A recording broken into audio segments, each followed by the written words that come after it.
Hello, everyone. So welcome to the Meet the Developer session. This is the last session of Dreamforce. I'm Chris Fry, your host. If Adam Gross was here, the joke he would make at this moment is this is my favorite session of Dreamforce because we're as far as we can possibly get from the next Dreamforce. But all right. And so we have a bunch of developers here from the platform team, which I run, and we're going to ask each one of them to introduce themselves, and then we're going to take your questions. The rules are any questions are good, and we will answer them as honestly as we possibly can. Of course, the safe harbor applies, which I will click through very quickly here. So don't make any purchasing decisions based on anything we promise you in this meeting. So as I mentioned, I'm Chris Fry. I run the platform, and now we'll just go down and introduce everybody on the panel, and then we'll take your questions. And I have free shirts and hats for people that ask questions. So. Hey, good morning. Doug Chasman was most recently working on Visualforce. I'm actually moving into our analytics team. But I know very little about analytics at this point. So be very gentle on the analytics side. You can beat me up over Visualforce or formulas or things like that. But analytics, I'm going to go here. My name is Stephen Tam. I'm an architect. And the spelling up there I apologize for. I'm sure they do have principles, but they are principles. I've worked on a multitude of things at Salesforce in my 5 years here, from custom schema to offline to UI to products to why you don't like how you buy stuff and packaging and workflow. And most recently I was on Force.com sites. So if you have any sitesy questions. Thank you. I'm Simon Fell. I'm worked a lot on our web services infrastructure, Apex Code, and more recently I've been working on a lot of non-relational storage related projects. Hi, I'm Walter Macklem. Most recently I've been working on Chatter for the past few months. In the past I've worked on categories for a new knowledge product and custom objects, custom fields, and workflow. Hi, my name is Rich Unger, and I am on the Apex Code team. And right now I'm working on rewriting the system log window and the debug log and the way we do logging and moving us in the direction of being able to do actual profiling and debugging and that kind of stuff. I'm Rob Woolen. Most recently I've been working on Chatter. Prior to that I worked on some of the packaging internals and did some of the work on multi-level master detail. All right, so who has the first question for the panel? All right. What colored hat do you want?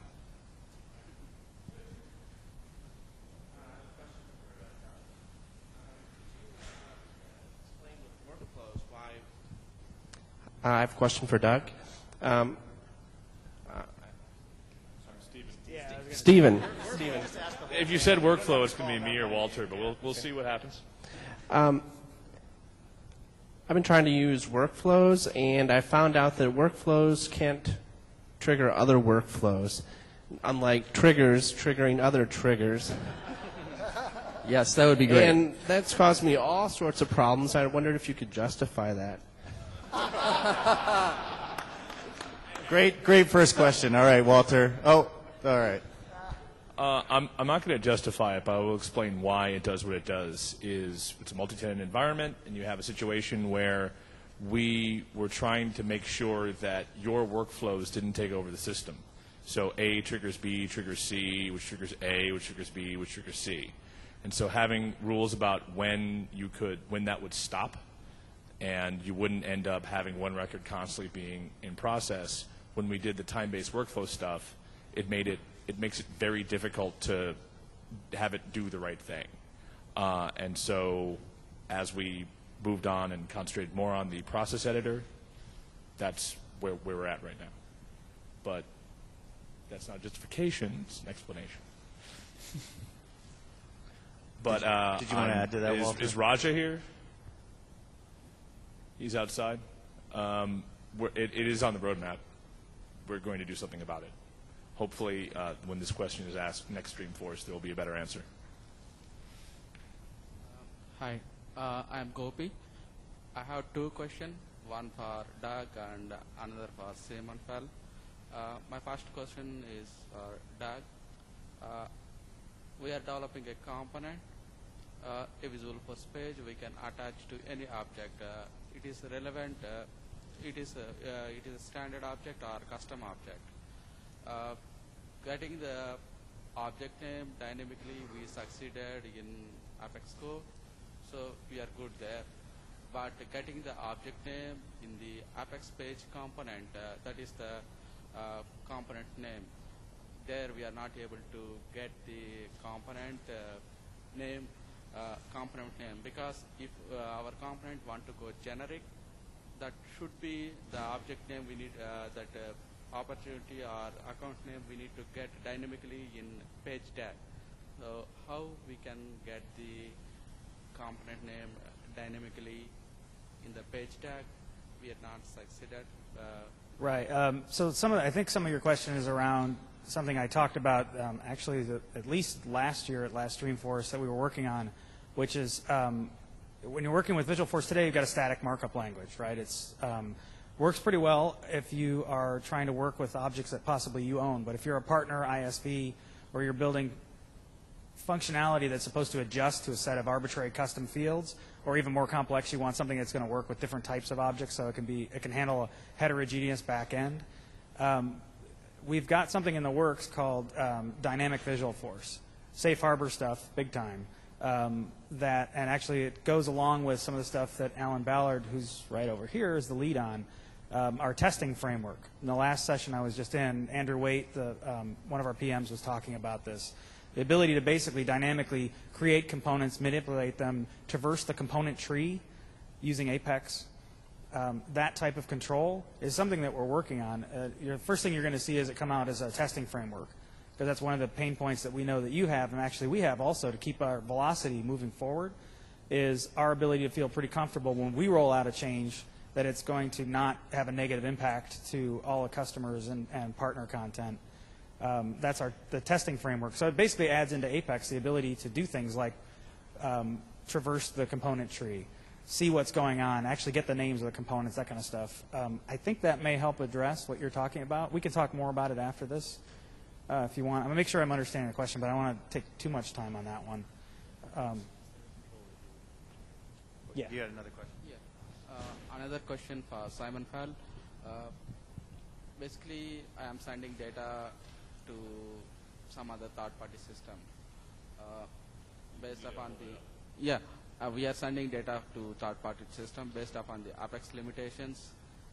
We are not able to send more than 1 MB of data using Apex code, because if we use S-Control or any Java or .NET based component always on the third-party system, we get some session conflict like that. Do you have any solution sending data to third-party systems like maybe 100 MB or 200 MB like that? So the missing piece in the puzzle for Apex callouts to support larger payloads is a Streams API for Apex, and I don't know where we are on that. Who are you looking for, Simon? Andrew's looking at me blankly. Oh, okay.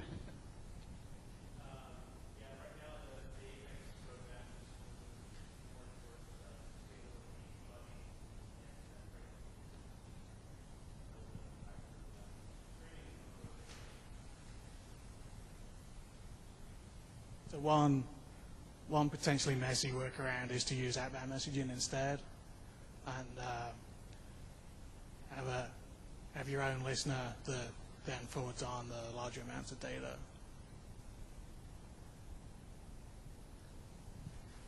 Hi, I was wondering if package level hierarchies are on the roadmap, because as the number of our classes grows, we're finding ourselves using naming conventions. So when we're Force.com IDE and Eclipse, we just have one folder, all the classes. So I just can't hear what you're saying. Sorry. On this mic. Sorry, is this better? Yeah. Okay. As the number of our Apex classes grows, we really would love the ability to have package level hierarchies as you do in Java, so all the classes don't appear in one folder in Eclipse. I'm wondering if that's coming. Second question is, back to the Java world, it's nice when you can separate all of your test classes and test methods from your production code, and there's a requirement to have a test method, I think, in every class, and I'm wondering if that's on the roadmap as well. It's like more of a metadata API thing. There's a lot of testing framework enhancements that are coming pretty soon on the roadmap, and undoubtedly where your tests reside and how they are packaged is part of that, but it has yet to be fully spec'd out. And in terms of, in the namespacing question, there's some fairly radical changes that are going to be coming down the pike, but not immediately. So probably by next Dreamforce, there will be a lot to talk about in that area. But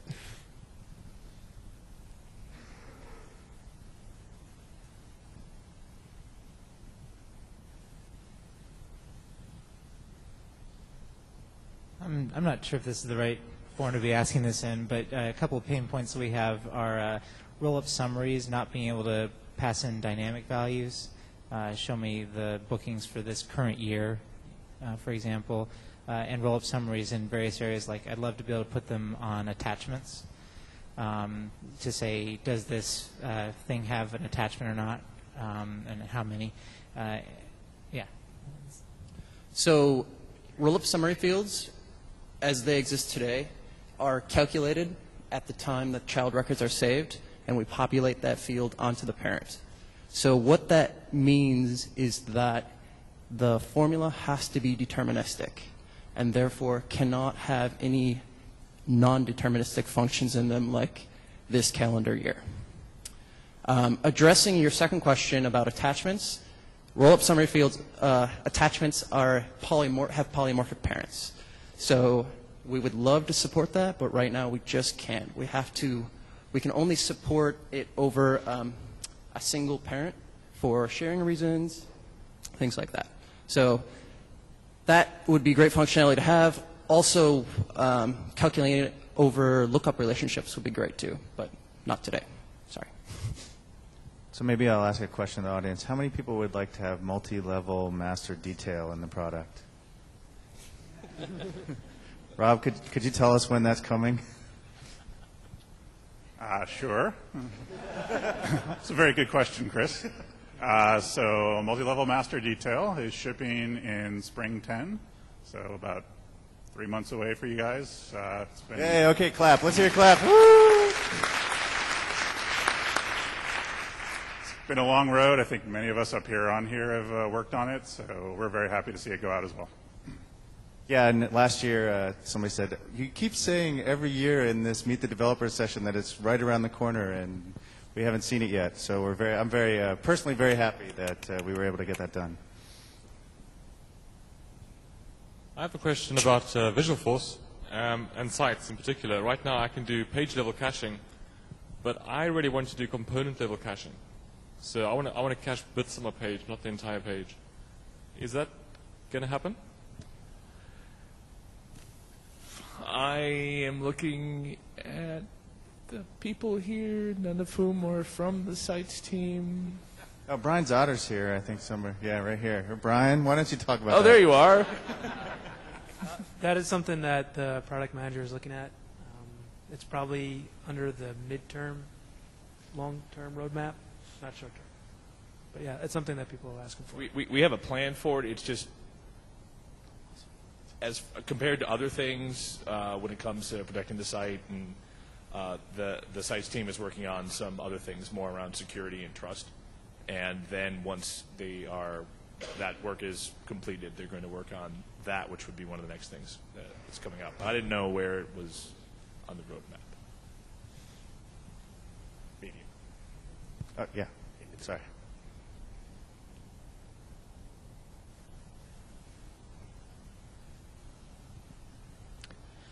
There's a package from the labs called Mass Update Wizard. I don't know if anyone here is involved in that kind of stuff. And, well, I've been using it, or I wanted to use it, but it has some bugs. It's managed, so I can't get at the code. And I also would like to enhance it for my own organization. Is there any way I could get at that source so I could change it, or should I just write one from scratch? It says dkdor@salesforce.com if you have a problem. But I emailed him and no response. Is he here? I'll follow up with Dan. I'll get him to send you an email. Give me your card. Maybe that should be switched to use the new fancy glove. All right. Yeah. We'll make sure that works out for you. Here's a hat. Do you have a question? I had a question about exceeding the 1 megabyte on all your class Apex code. Where we actually have about 700 kilobytes of just the test data. We have 100 custom objects, have 26 scenarios and benefits to test. And so if when we're doing that in one org, just to run all the proper tests on our scenarios, we don't have enough room for our real code. So can we use managed packages to move that over? What's the solution? So you can have classes that are the entire class is a test class, and then that doesn't count against your code size limit. At is test, yeah. So test code doesn't count against your code size limit.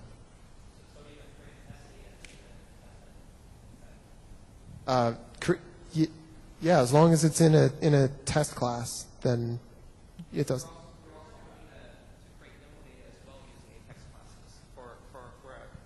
We're also hoping to use Apex classes to create demo data. We're a trial force customer, so we can run that script and actually have it pre-populate, about 30 of the 100 custom objects that we're doing. We're building a rules engine.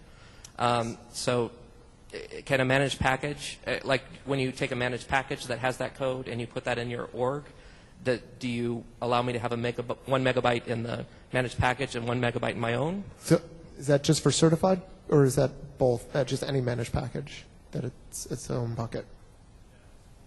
Only so if it's a certified managed package, then it gets its own bucket of limits.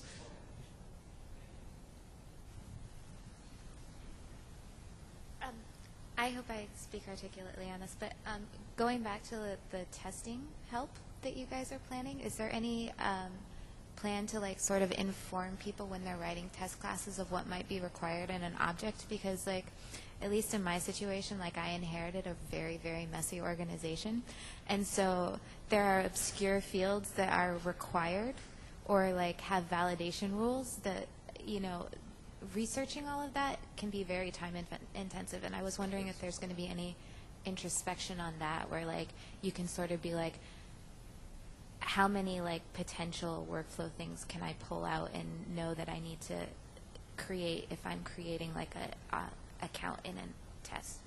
Is this an obscure question that isn't relevant?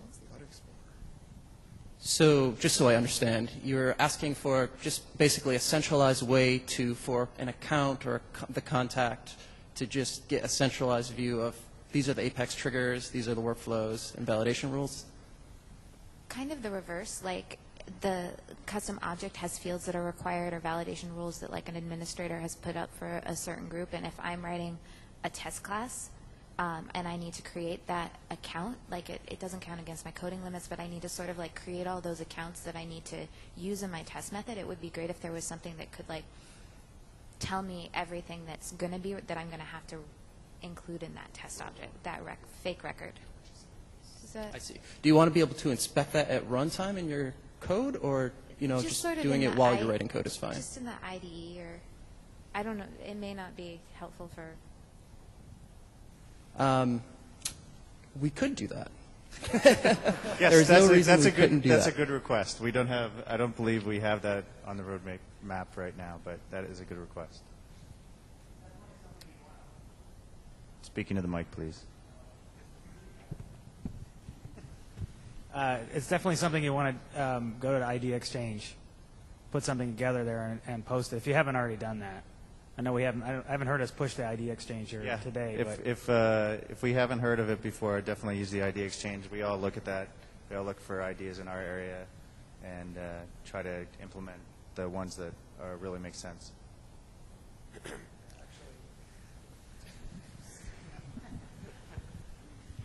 Just to drive that point home, we really do look at the idea exchange. I remember last release, the Apex team, there were a couple of us on the Apex team who had a little bit of extra bandwidth, and we just went on the idea exchange and said, okay, well, what's the low-hanging fruit? What can we do with this little bit of time that we have? And we just saw what was voted up, and that's why we have now methods exposed like set password and reset password and getting the base URL. And these were the things that got voted up so much.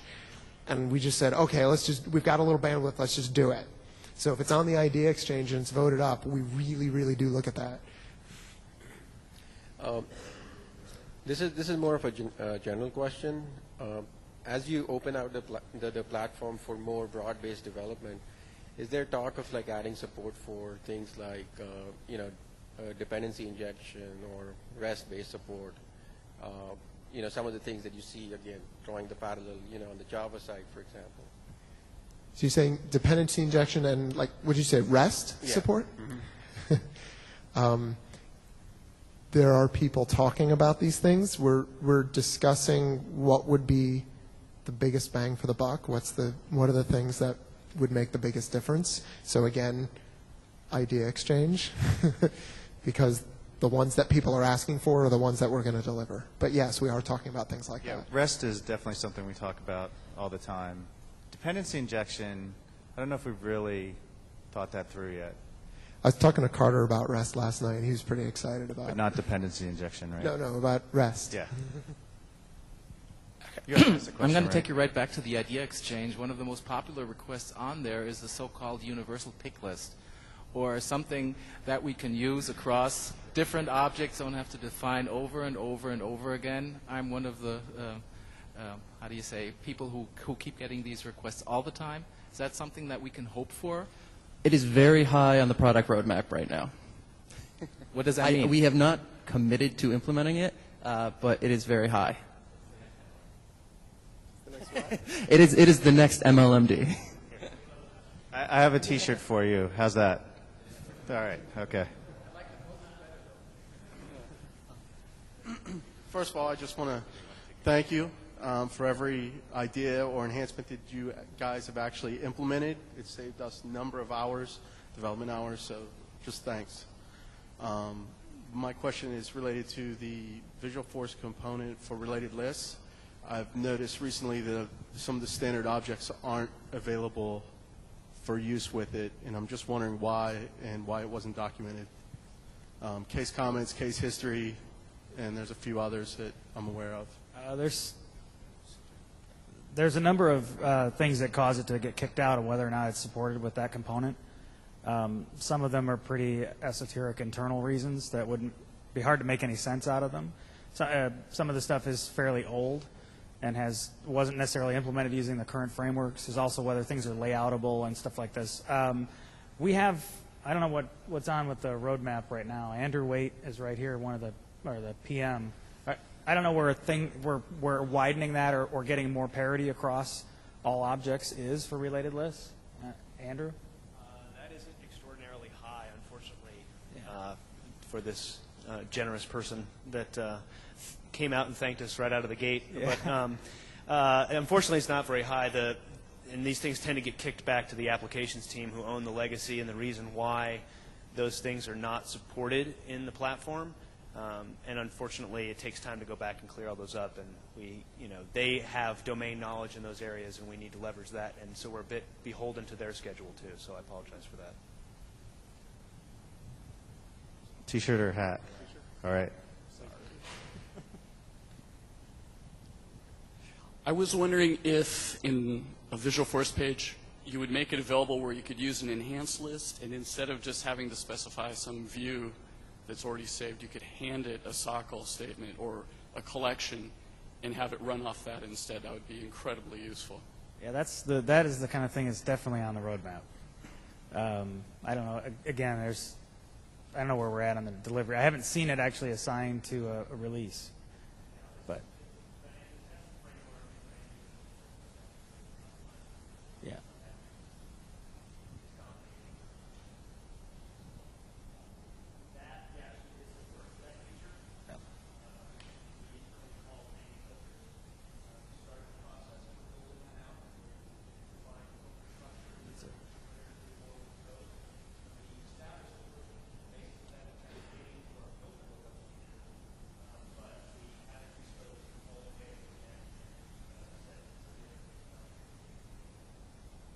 Yeah, but that looking at separating the presentation, that you're looking for that look and feel, but you want to provide it with a data provider of some kind. That's definitely the concept we're going with. A lot of the stuff, a lot of the components you're working with today, their current implementation is based on the legacy code that we use to generate standard pages that are out there today, and they were never built to handle that. So that's the way they should be built, and it's definitely the direction is to be able to separate separate those concerns. Not quite there yet. We're actually, there's a bunch of stuff we're doing behind the scenes to improve our component suite in general.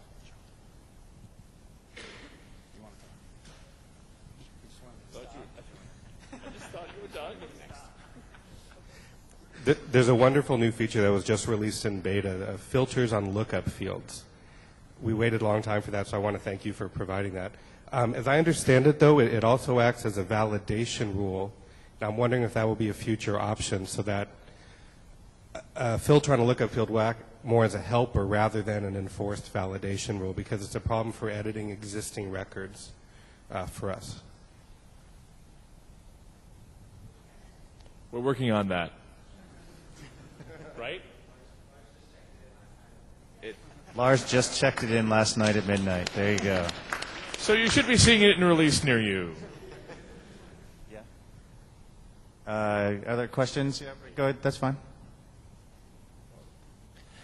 Hi. I've noticed some strange behavior related to roll-up summary fields. For example,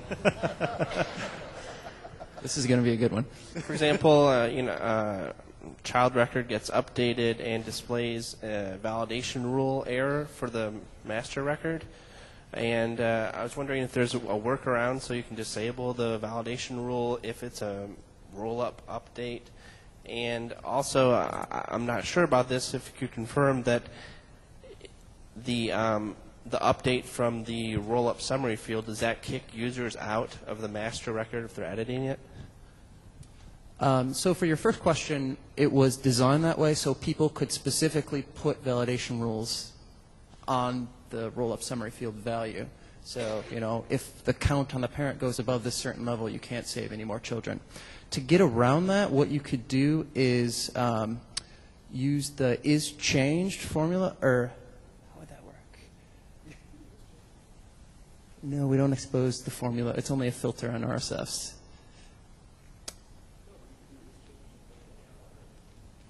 Oh, yeah, that's right. In the validation rule, you can say isChanged and use the roll-up summary field value. Right. What was your second question?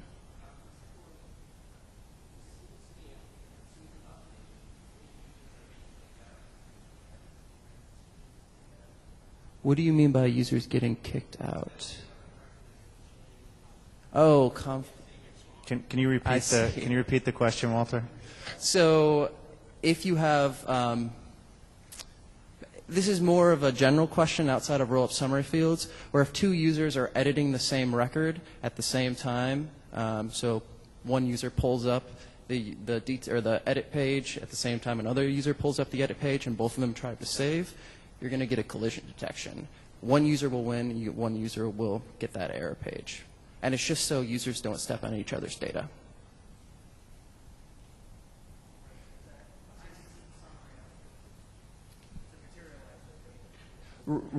Right, yeah. So as I mentioned before, we actually materialized the roll-up summary value on the parent. So that is actually, as you found out with your validation rule, it actually is doing an update of the parent record.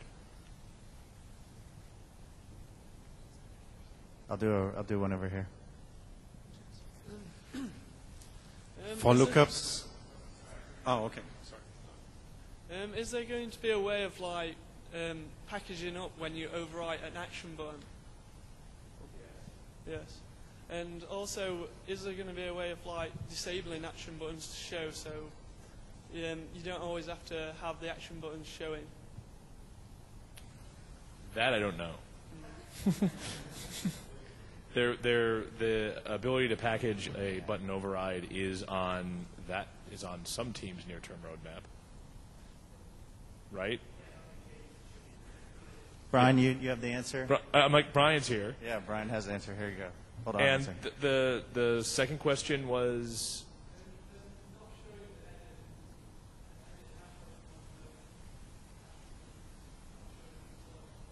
can't you... Oh, you want that to be packageable? Because you can disable those now.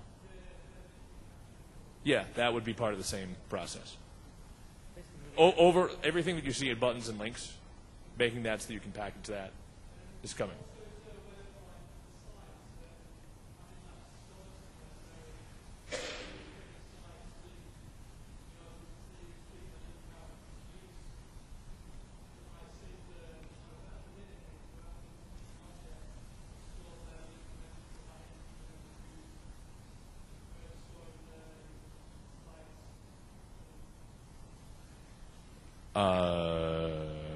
I know sort of what you're saying, but you can have multiple sites. So how would I know which one you mean? I don't think that's on the roadmap to have a URL for that can refer to a site by name. Right? It's not there yet? All right. You should Not there post an yet. idea on the AD Exchange. You should talk to Brian after the session. There you go. Yeah, two questions. On lookups, there are certain standard objects which are not in the lookup drop-down list, like price books. And second question is, in visual pages, the on-change event, if, for example, I looked up an account, that it actually works. Okay, so I'm going to answer the first one. You should talk to your account executive about trying to get a lookup to price books, if you need it. Well, in the drop-down list, when I select field lookup, the price books and a few other standard objects are not listed. Yes. If you talk to you, there's a way that you can have that turned on. Oh, okay. And the second thing was how on-change doesn't work in some way. And as we're building a standard application or distributable application, I have to do that for every customer then? I didn't understand that. I'm sorry. So, for example, to get the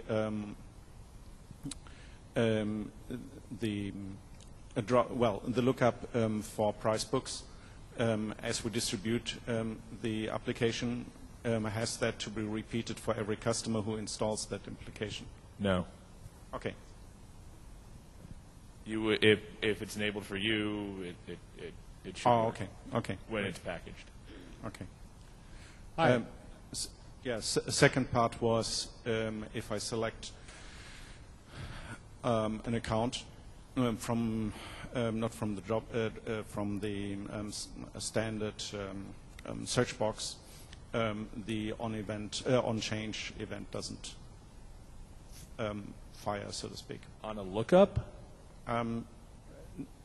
If I have a field, when you click the hourglass? If I have a field, for example, account, and I want to have an on-change event, it works if you enter Acme in the string, but if you have the select, if you choose the customer from the select button, the on-change event.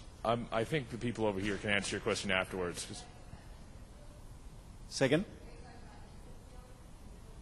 Yes.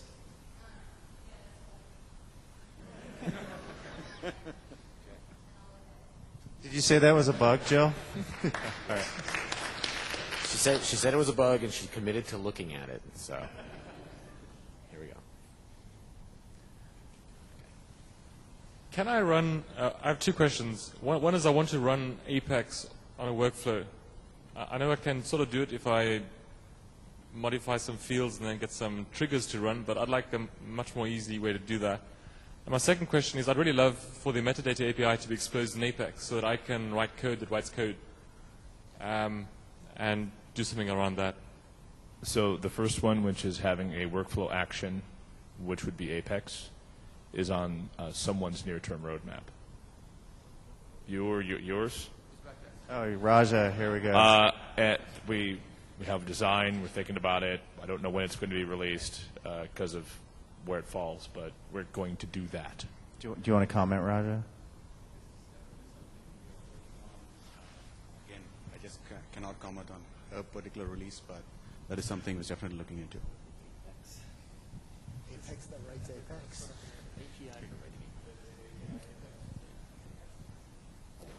Apex that writes Apex? Is that what we're... What? Code generation through Apex. Yeah, it's not on the roadmap currently.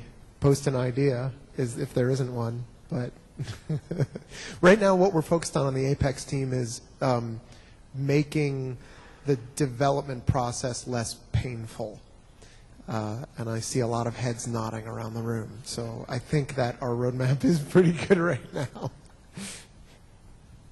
Hi. I was just wondering if there's any plans of exposing some kind of a bug database to developers, because I know that we probably all run into a lot of the same bugs on Salesforce, but we don't know that other people have ran into them. So I'm wondering if there's going to be any kind of a bug database exposed. I think I got asked that question last time. So do you want to see our bug database, or do you want a common bug database that everybody could log bugs in?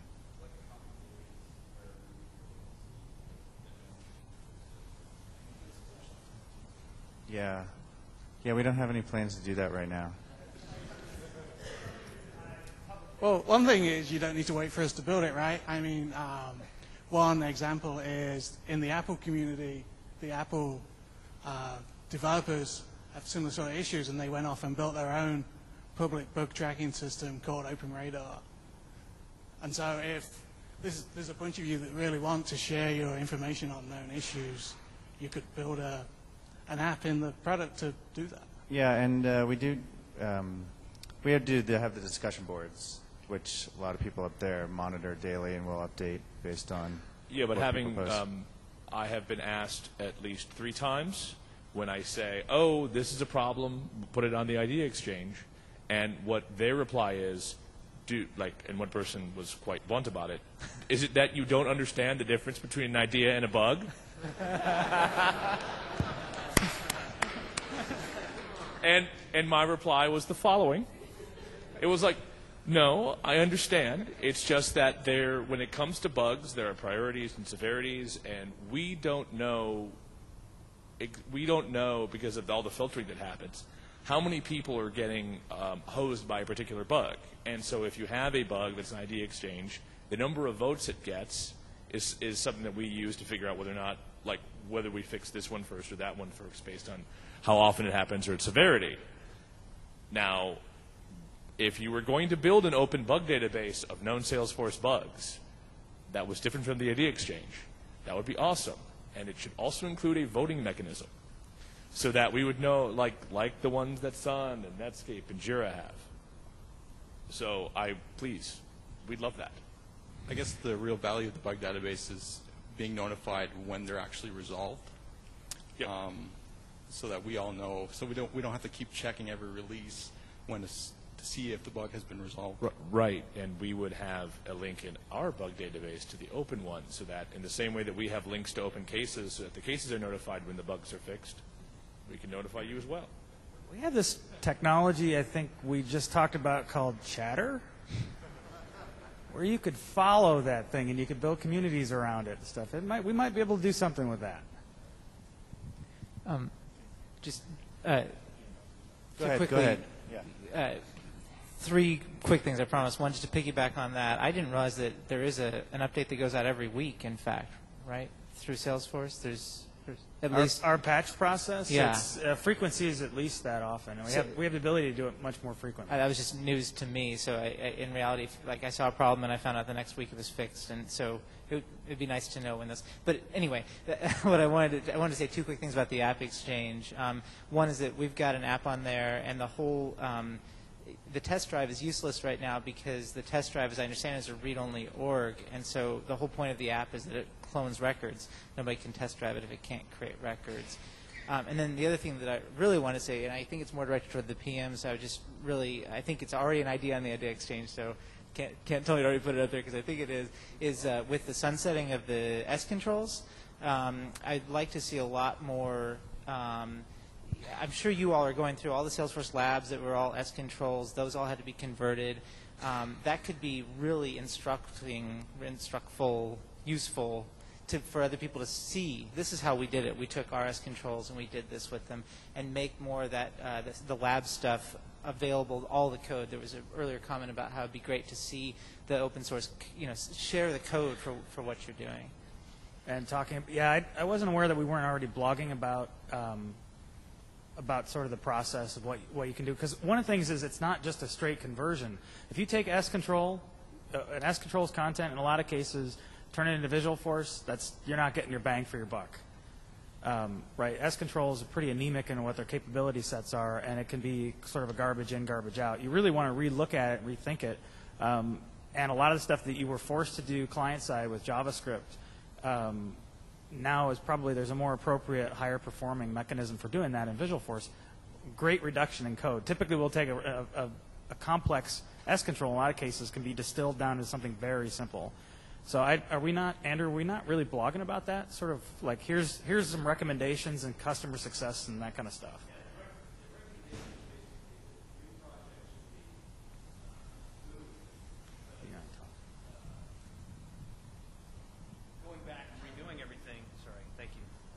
Because going back and redoing everything is tedious, cumbersome, and if you're not adding functionality, there's really no value. So existing S controls are exempted from the process anyway. But in terms of what Doug was talking about with respect to taking the time to transform it into Visualforce, the example that is out there, I think there's a page on the developer site when we did a webinar around the time Visualforce came out. I took one of our labs projects, a case history timeline use case, and converted it from an S control that was developed in 2006 to a Visualforce page, and it went from 650 lines of very hard to debug, hard to manage JavaScript into about 30 lines of Visualforce and maybe 20 lines of Apex. So significant value if you take the time to do that, and there's an example of that out there. It's on the wiki if you want to go look for it. But in terms of timeline, the message that's on there now is the message. We're not going to impact existing ones. And there will be more communication about that very soon. We just have a lot of constituents to validate the process with before we publish it. Hi. First of all, I'll just mention I work for a company called Atlassian that produces the Jira bug tracking database. And if somebody wants to create a community open database of bugs, come see me. I'll provide a license. We can get that going. Would like to create it, but would need community help for that. But I have a question regarding, I don't know if something is a bug or an idea. Why does the count operation on a select statement depend on how many rows I'm returning? Why can't I just say count on a 2,000 row object and not have it blow my governor limit? Because the governor limits are based on how much work we do, and it's just as much work on the back-end system to count those 2,000 rows as it is to actually go and read the 2,000 rows. So even though you get a smaller result in that you just have the number 2,000, the amount of actual I/O work needed is the same as actually reading all of those 2,000 rows, and that's why it's the same limit.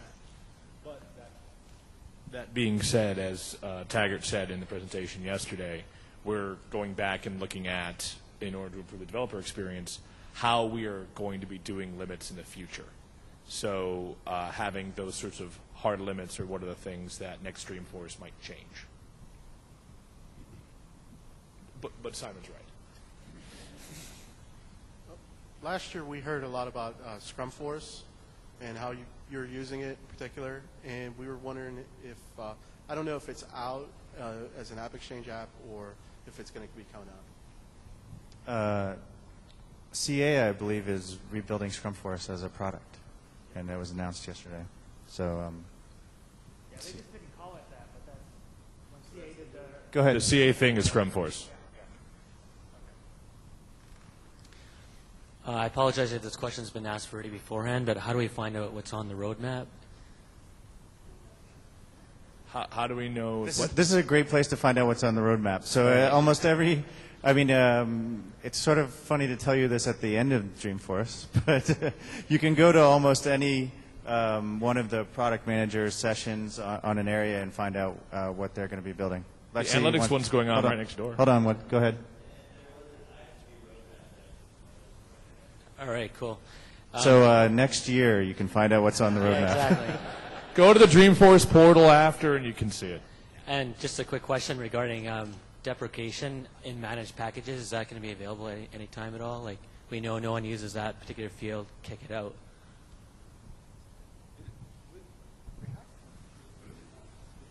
Rob, you can answer that? Whatever. You can deprecate stuff. I'm not sure I understand the question. You can deprecate stuff. Like a field in a managed package we can't delete for whatever reason. I don't know why. I guess I'll try again, but yeah. Actually, no one. I thought you had to put it into beta and all that stuff to make sure no one uses it. Where'd Brian go? Did he leave because everybody's asking him questions? Oh, here you are. Here's Brian. Yeah, that will be in pilot for Spring 10, the ability to do that. So you could contact the product manager. I can actually contact him for you if you want to try it out. And let me add that if you miss sessions where product roadmap was discussed, they will be all posted on the web, so you can kind of pick up the pieces that you might have missed and get a lot of those answers.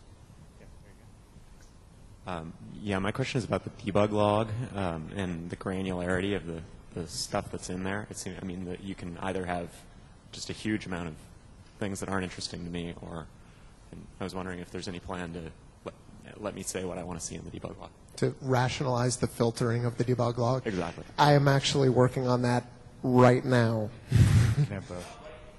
Not right now. Yeah, this thing's going on in the back of my mind right now. Yeah. He's going to check that. One of the things in particular, not just the filtering, but also, I don't know how much of the debug log you've been using with complicated save routines. If you have triggers that call each other recursively and then workflow in there and stuff, you don't. If you get an exception or something, you don't know exactly where you are in the context of the whole request, right?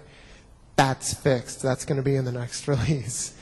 Also, the format of the log is completely different in the next release. We're doing something that's more like what you would see in a normal like Java app server log, where there's a consistent format for the log lines. So there's going to be, for each type of thing that can happen, like if you set the filter where you want to see every time you enter a method in Apex, there will be a timestamp, and then it'll say method entered, and then information about the method. So like it'll be consistent across workflow, Apex, validation rules. The format will be consistent.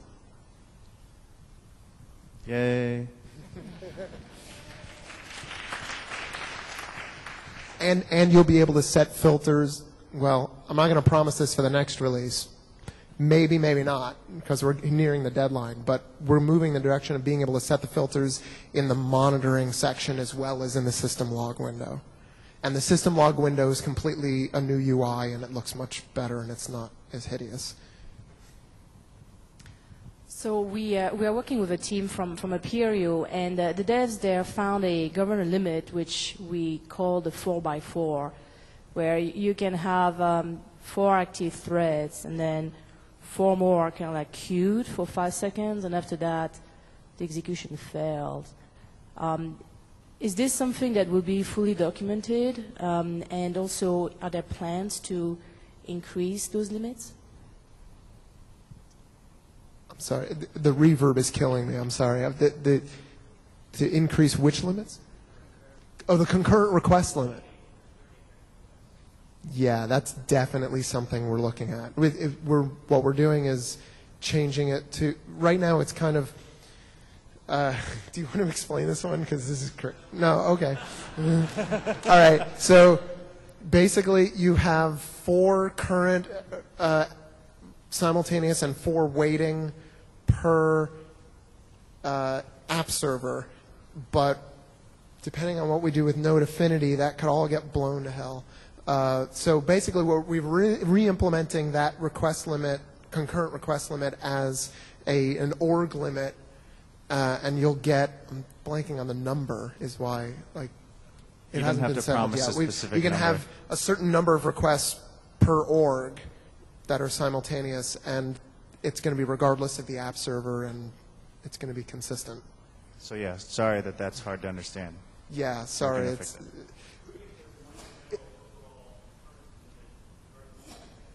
Right, yeah, it's not an Apex-specific thing.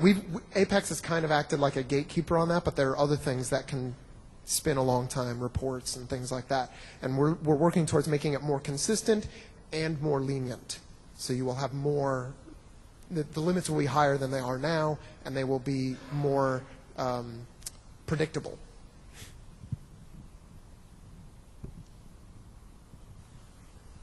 We're running out of hats. More questions? All right, I got a couple questions and a thank you. So, first question, sites. Sites is a great feature, and it's becoming more and more popular. And as people use it, they're using the SSL certificate. And I know we have a wildcard certificate. People are asking about a subdomain certificate. Is that something you've heard? Is that on the idea exchange? Should I vote that up? Right now, it is on the long-term roadmap for the sites team to support secure communication end-to-end with us. The problem is that ends up being very, very expensive because getting a new SSL certificate costs somewhere around $1,000 a year.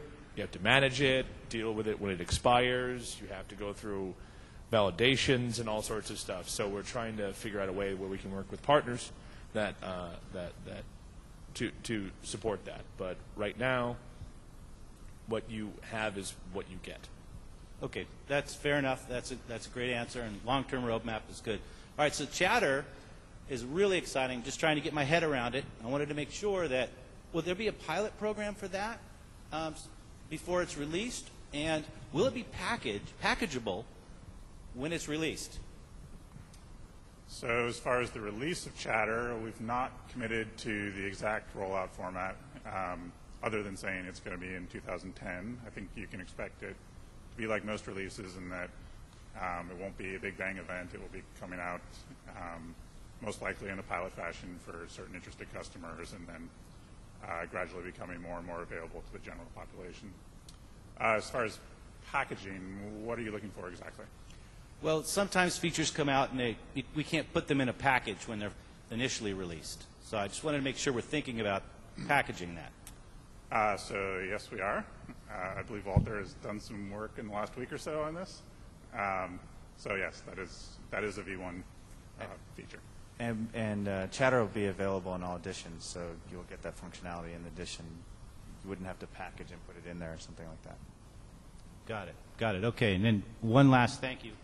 So I wanted to thank you guys because the work that you do, the work that the men and women on Chris's team do, make it possible for me to have a job. So thank you guys.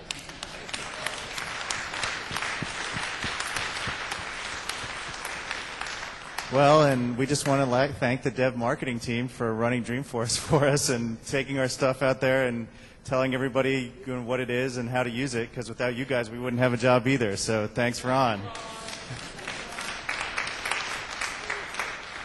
And actually, if you haven't picked up one of the new How to Build an App books, I have one. Yeah, get the cheat sheets out of this book. Here, if you haven't picked one of these up, go pick one of these up. This is my favorite thing to recommend to people because you can build an app in about 20 minutes using this book, and the cheat sheets are really cool. I didn't even see them until about 10 minutes ago, so they're very, very useful. I think we have time for a couple more questions. Okay. So this is on the Chatter. So can I use the existing SOAP API to integrate it with Chatter, or are you going to enhance it? Something called Chatter API. I heard a couple of times in the Dreamforce. So when people are talking about Chatter API, they're just talking about the new entities in our existing SOAP API. So it's not a different type of API. It's just new entities in those APIs. No new verbs. New nouns. How dare you, Andrew? New verbs are always bad. Nouns good. I have a question about the Chatter. Can I release the Chatter, when it is available for certain application, not to the entire org? I want to kind of release the Chatter for example, I have created a small application within my org. I only want that to affect that org. Chatter should be available only for that org. Is that possible? Yeah, so as part of the Chatter configuration, you can choose which types are actually being tracked as part of Chatter. And so you could choose certain custom objects or different. My question is more towards, is it all custom objects, or is it only, can I specify that like I want to do it only on those 4 custom objects? Because, Yeah, so you can configure, I don't know if you saw the demo, but it's basically, you can see all the different custom objects and a fair number of standard objects. You can choose whichever, all or none, or individual ones. And then you can even choose fields within those objects. So thank you. It's all fairly configurable. Just a quick question. We've been a partner with Salesforce for about 3 years now, and back then, master detail relationships were allowed only on one object, like between parent and one child, and so we just used lookups everywhere. And it's not possible to hot swap, that relationship with, say, a detail relationship at all. Like, you can't really. We're kind of stuck with, the version 3 years ago. We'd like to be able to use much more master detail relationships now, but we can't switch them out, I guess. Is that possible at all, or Switch them out for a multi-level master detail? Is that what you're asking? Yeah, well, like junction objects. It's basically junction objects now. They weren't always allowed. Use the microphone there, Steve. So you have an existing package. It has a lookup relationship. You now want to convert that field to a master detail relationship. Yeah, like now junction objects are supported. So we were using them as master or as many-to-many relationships, but that wasn't always there. So we wanted to I reuse understand. that lookup. I just don't know of any way to do that. Yeah. Because if you deprecate the lookup field and then add a new master detail field, it won't let you do that. You can't, once you have something installed in a package, you can't just change it to be a detail record because you lose all sorts of data, like all the sharing changes and everything else changes. So I would have to talk to the packaging team about that. Brian, you should stay around. So who wants to ask the last question of Dreamforce 2009? Does anybody have a really good one? Stump the panel.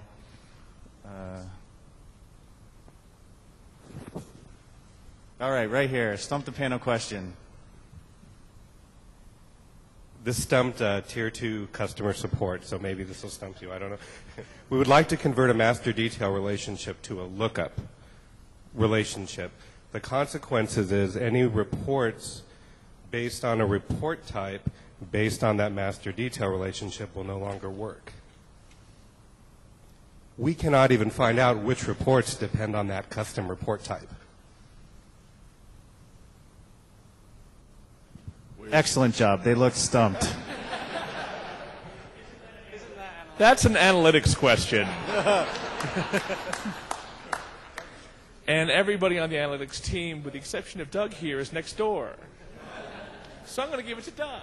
Well, I just started on it today, so I can answer. If you come see me after, give me a business card. I'll make sure we get an answer back for you. All right. So thank you very much, everyone, for coming to Dreamforce. Ron thanked us, and we thanked Ron, and I just want to thank you for using our products. You're really important to us, and our goal is to build something that's compelling and easy for you to use. So thank you very much.